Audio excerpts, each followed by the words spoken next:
Alright, so it's been a while since I've made a video like this. I'm going to use a pad and a pencil in this video, and probably in the next series of videos to describe terminology that I think is lacking in a lot of the literature. I mean, it may not be lacking in the actual text, but it's lacking in the diagrams. So I'm going to be trying to do some diagrams for you. On page 4 of this book here, this is a description on projectile point terminology, and you can see it's pretty basic. For those of you who are really experienced in this stuff, you know that this is very basic. But many books are like this. They just show a basic description of the terminology, and then when you get into the main text, they start talking about other things, and you get kind of lost sometimes. All right. So what I'm going to do is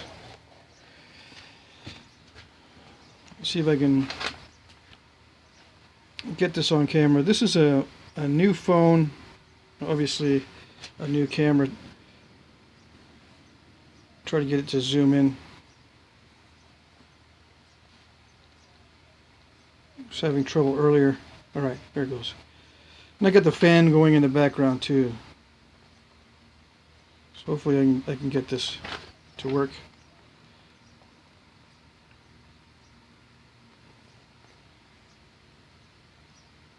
All right. Now the simplest arrowhead, true arrowhead, is the triangular without any notches or anything.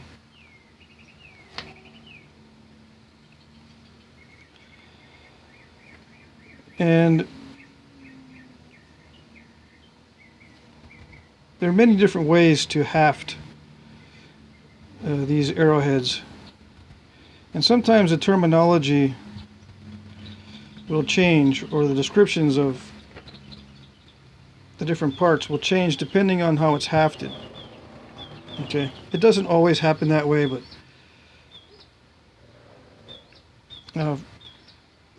the hafting is also important when discussing the terminology of the different characteristics of the arrowhead. Okay, but like I said, the simplest ones, and this is for true arrowheads here, are just isosceles triangles with no notches. Okay, so that's why I'm beginning this series with this type of arrowhead. It's the simplest to describe.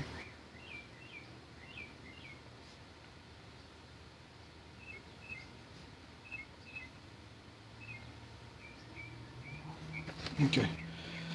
Now, the easiest one to do is just to glue it.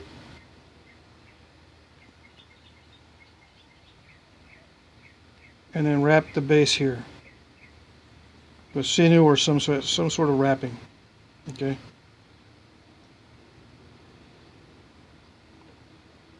And in this case,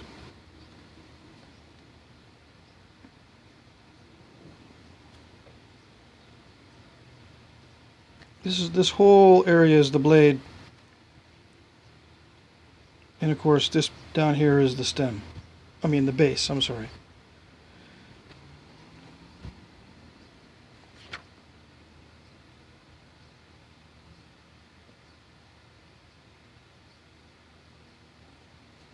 Okay. Now all these have blades, obviously, but sometimes you have a differentiation between the blade and the stem. Okay. Now let's say that you found an artifact and it was wrapped in this manner.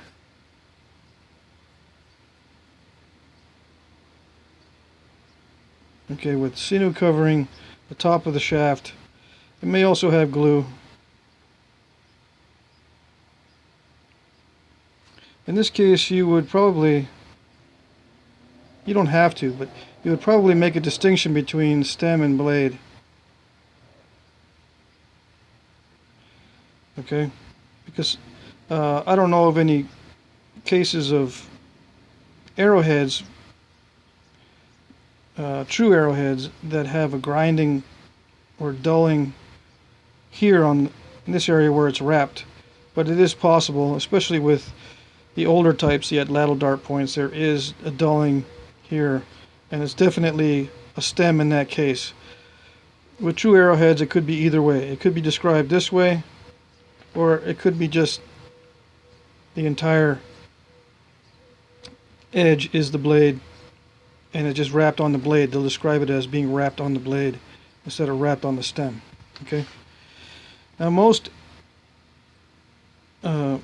arrow points, I should write this here.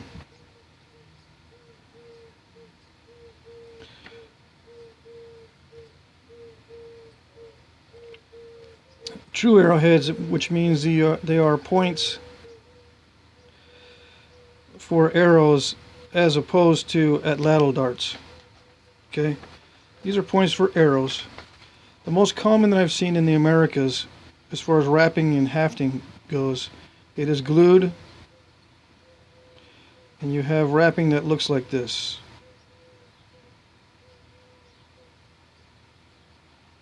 Okay, just some sinew wrapping to keep it, from popping out of the haft, and wrapping down here to keep it from splitting upon impact. Okay, this is the most common way of hafting. You also have the more commonly illustrated crisscross with a wrap across here as well.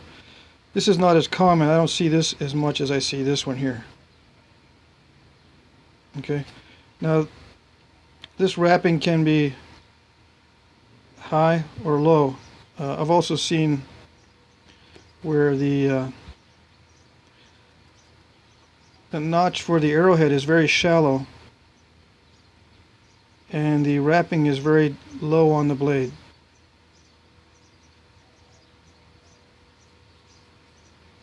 Okay, so it could be either a deep notch for the arrowhead or a very shallow one, and it's usually glued.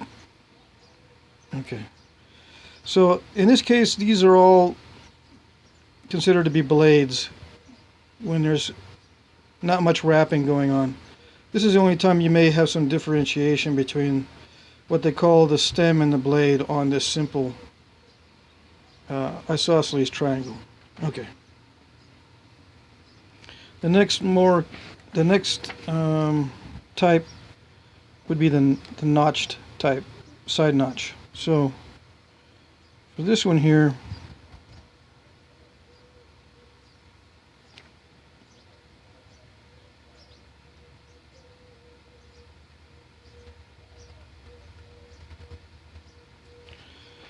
the notches could be at different places.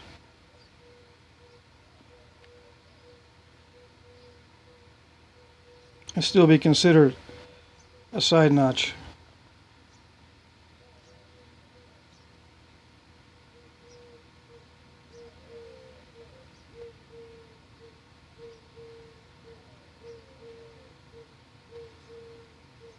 And they don't have to be equal either.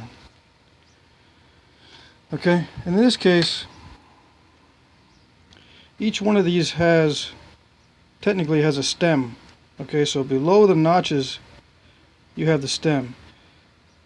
Now this one is more obvious that it has a stem, okay, because it looks like it has a stem. These look like they might just have ears on the side, okay, but technically these also have stems. Alright, and again there's various ways that you can haft these.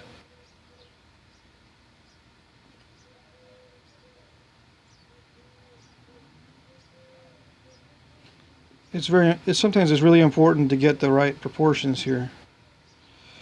And on these are a little more difficult to try to interpret what's happening with these. But I believe that most of them are hafted in this manner and wrapped in this manner, with relatively deep notch and with two hold downs, I guess you could say, of wrapping. Okay, and on these, again, the most common type of wrapping is with just the V.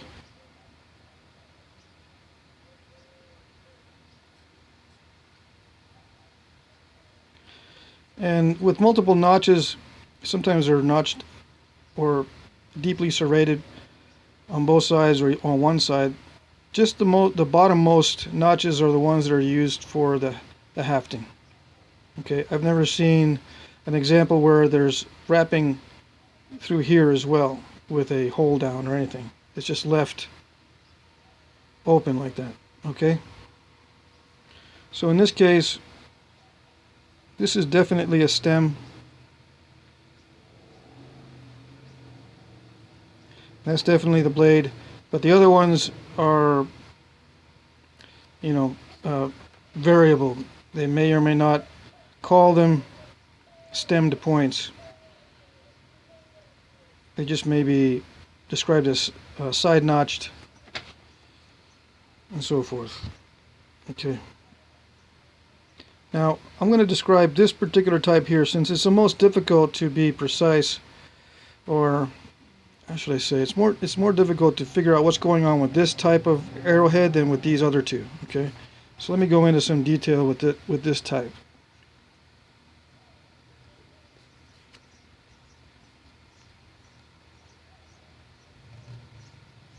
And expand the terminology, so to speak. I'm going to get more in detail with the terminology on this particular type. Okay, so we already know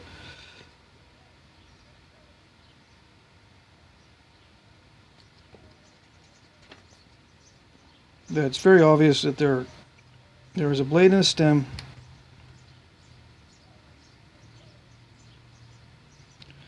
and notches. Okay. Now this particular type of stem is called an expanded stem. Okay, expanded. There's also a stem called expanding with ing. This is a totally different type than this. Okay. And expanding is, it's just to give you a quick example.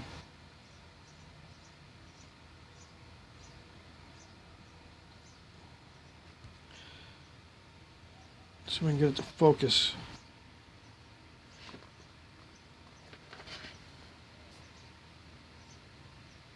This is an expanding stem. Now, when it's called expanded, this is what they mean. Okay, it's actually got more mass below the notches here. It's expanded, and without the mass, it's called expanding. Okay.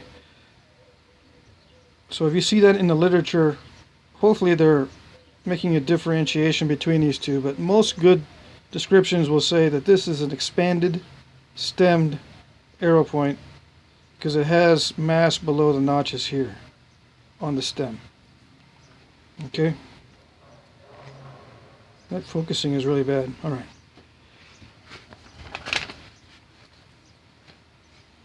now between the notches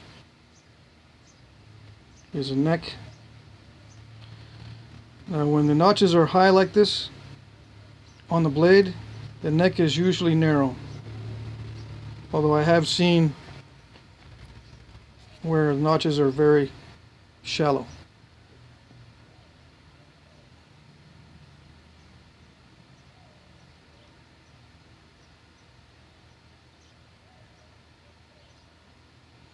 You know, I've seen them as shallow as that.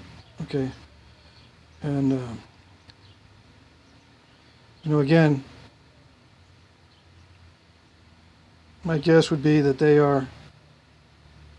these type of arrowheads need a deep notch, and you've got two hole downs,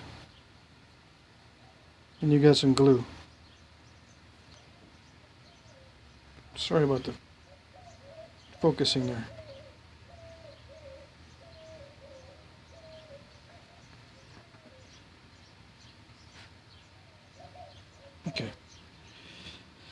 see what else here. Might as well just one more thing here on these, just because this is asked a lot, and it has to do with not only side notch points but the triangular points in general, is the basal notch. Okay.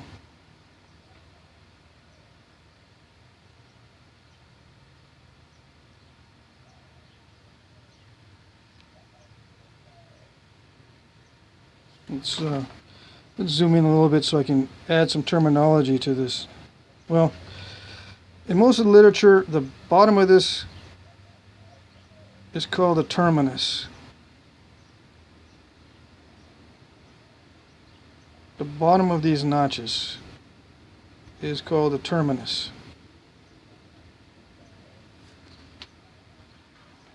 Sorry about that.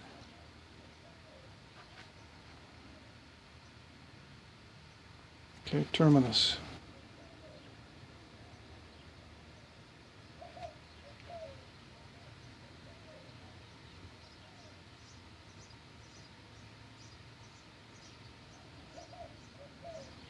Okay, so if you hear about that, just as a side note, it's the bottom of the notch. Okay, now the basal notches, there's a lot of controversy or discussion about what they are and why they exist.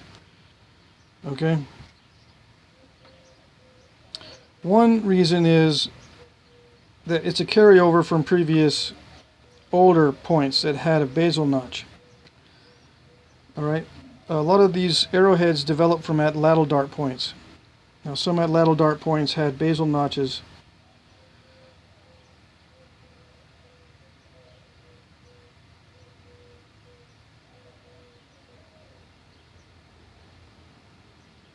They're pretty substantial.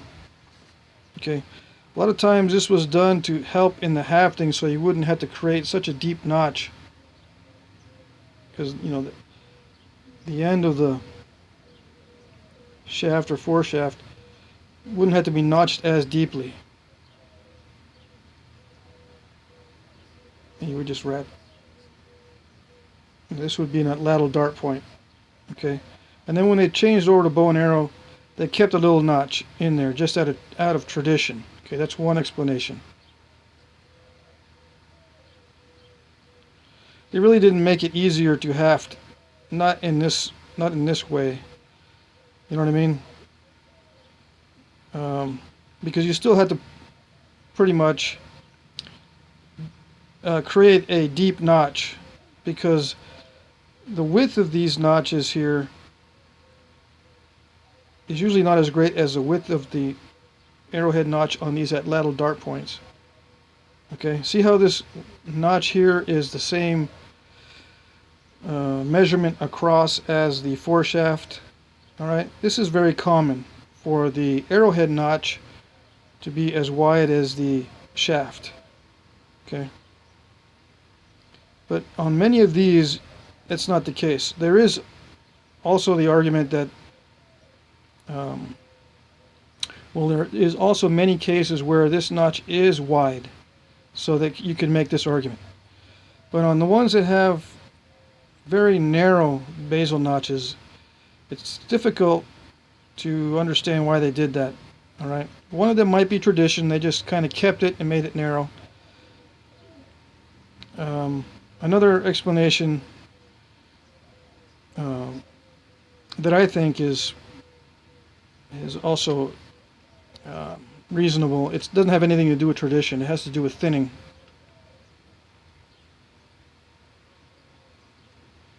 That if you create a, you have a flat base like this, and you want to get it thinner in this area, you just put a notch in it, and it automatically makes it thinner. Okay, you notch it, you're automatically going to get this area to be thinner. Now there's people that would say this stabilizes it, helps keep it from going back and forth. If inside this foreshaft notch or the shaft notch, you have a V-shaped situation going on. Okay, this is inside the notch of the foreshaft or arrow shaft. And I know I'm using notch here, notch here, notch here. You know what I mean? It might get confusing in my description. But, you know, this is a notch, and this is a notch. I'm using notches quite a bit. I might start calling this something different, but for this video, I hope I'm not getting confused, or getting you confused. Alright. Anyway, if you create a situation where you have a V bottom, where, you know, you're sawing it in this direction to create this notch in the foreshaft, and then same on the other side, you can create a little raised portion that would fit inside this arrowhead notch and stabilize it so it won't move back and forth. The problem with that idea that I have is these areas on most arrowheads that I've seen, the real ones, are very delicate right here on these corners. So I've done this before. I've notched a bunch of these points. These delicate areas tend to get snapped off if you put a V in the bottom. Okay, so it's not a very strong arrangement. Even as you're hafting the point itself and you get it, you know, you're fiddling with it, putting it in there, you're going to snap off these little corners on this little V. Now, I'm not saying it wasn't done that way, but I don't see it as being as effective. I think it was done, but I think it was done rarely. Usually a notch in the foreshaft is flat bottomed, and that little arrowhead notch really doesn't make much difference. It's just something that they kept either from tradition or a thinning step when you're doing the thinning on the base. Okay, usually this is the case. You don't see any of the notch on the arrowhead at all after you're hafting. It's just hidden within the notch of the foreshaft. Again, there are some arrowheads, true arrow points, especially here in the southwest, where you have either a large concavity or a very wide notch. Okay, and sometimes it's difficult to differentiate between the two. I'm trying to be careful here because the proportions are very critical. Okay, this many times people would call that, or researchers would call it, a concave base, and this is a notched base.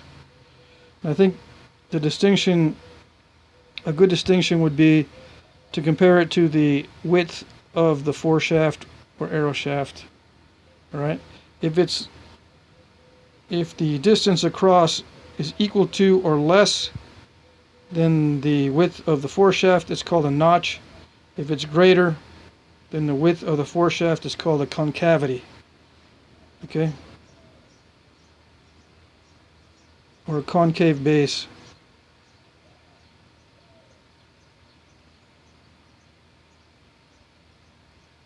See. I'll try to get into focus here in a minute.